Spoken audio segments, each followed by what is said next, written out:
Chapter 26 Shravan Krishna Chaturthi Vrata. Om Shri Ganeshaya Namaha.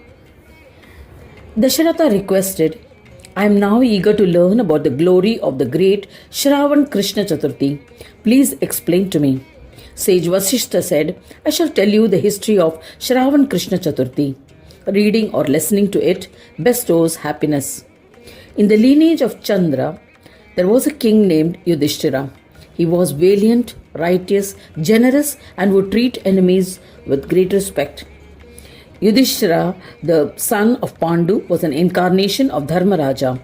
He was an embodiment of all good qualities. He always spoke the truth, was compassionate, and diligently protected his subjects. With his wife Draupadi, his brothers, and his mother Kunti, the king was acclaimed and famous on earth. The powerful Shravan Krishna, who was born in the lineage of Vrishni, was his friend. Krishna was the incarnation of Narayana and always strived to unburden this earth. Once Yudhishthira had performed the Rajasuya Yajna.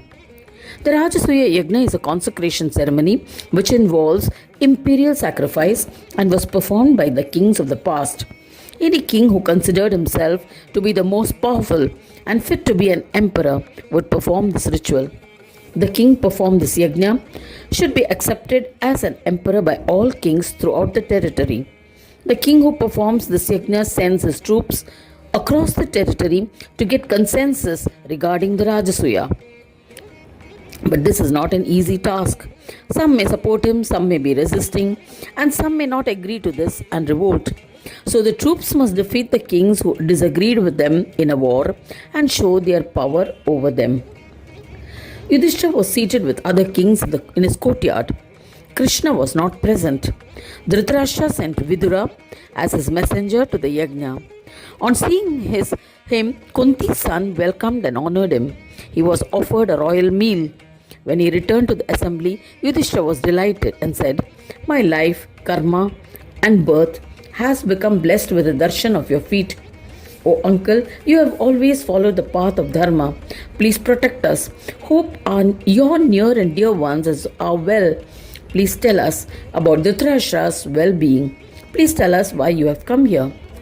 Vidura replied, Your dear relatives are hale and hearty.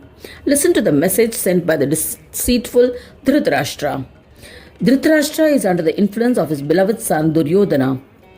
He has sent me to convince you, believing that I am clever. O Lord, he has an inferior intellect and is sinful. In order to increase the hostility between the two families, he wishes to defeat you in a game of dice involving gambling.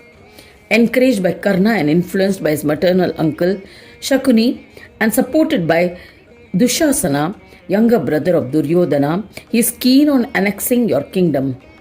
Dhritarashtra agrees with him. O Yudhishthira, so they have asked me to mediate and have sent an invitation through me. O son, Dhritarashtra is blinded by love for his evil son. Please do not agree to it and do not go with Draupadi, Kunti and your brothers. Sage Vasishta said that on hearing Vidura's words, casting all caution aside, the illustrious Yudhishthira sighed. His reply was based on the prevalent political protocols.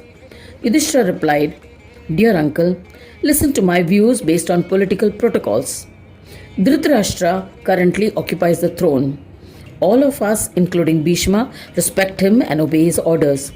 Obeying the orders of the king is our prime duty. Therefore, we all shall come with you and face the consequences, if any. Hearing his righteous words, Vidura was dejected. He sighed and maintained silence. All the Pandavas, along with their wives, and Draupadi went with Vidura and reported to the assembly of Dhritarashtra.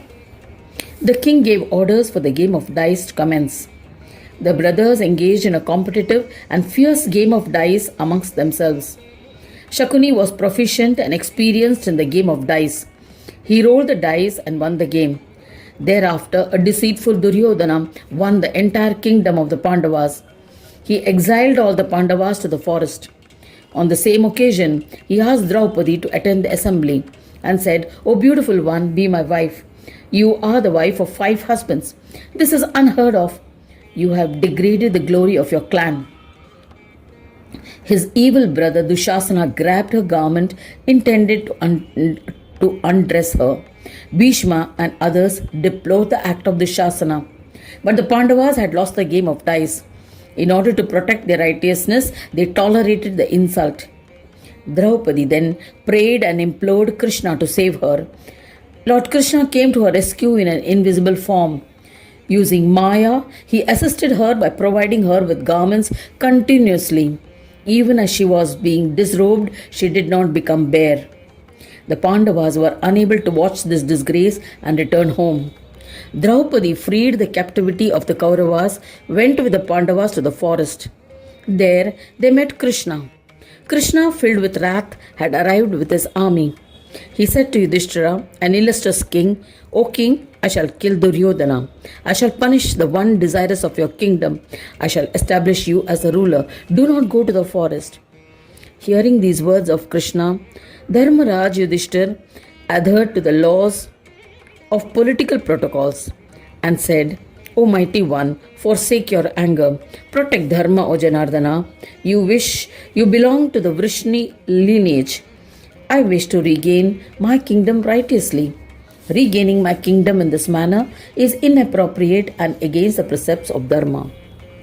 Having suggested thus, Krishna replied, perform puja of Ganesh and observe his vrata along with all your brothers, their wives and Draupadi. He manifests in 4 forms, Satya, Asatya, Sama and Abhyakta, the Neti. He resides in Swananda Loka and is our family deity. Saying this, Krishna initiated Yudhishthira into the Dashakshara mantra of Gajanana with all rituals, which has the ability to bestow all siddhis. At the same time, Keshava narrated the importance and significance of the merit bestowing Chaturthi Vrata and clarified their doubts. It is accepted by all that this Vrata must be performed before the commencement of any deed. It is the bestower of the fourfold prosperity. All deeds will attain success. He said, O intellectual one, in your kingdom, the important Chaturthi Vrata has disappeared. As a result, you have lost your kingdom due to the depletion of the merits of Chaturthi Vrata. The fourfold prosperity has been destroyed. Hearing that, Yudhishthira was astonished. He remembered Ganesha in his heart and resolved to worship him ritualistically. Thereafter, he observed the first Chaturthi that followed, which was Shravan Krishna Chaturthi. He observed the Vrata. Thereafter, all Pandavas and their wives observed Shukla Krishna Chaturthi Vrata along with Draupadi in the forest. Pandavas, along with Draupadi, assisted by Krishna and other kings, defeated Kauravas and regained their kingdom. Duryodhana was killed. Yudhishthira popularized this Vrata. Shukla and Krishna Chaturthi was observed by all. After enjoying the pleasures on earth, they handed over the kingdom to their grandchild, and each one of the Pandavas merged into the elements from which they had manifested. Their other subjects eventually ascended to Swananda Loka and became one with the divine Ganeshwara. O eminent king, this is the glory of the Chaturthi Vrata that I have narrated. Listen to one more merit-bestowing legend.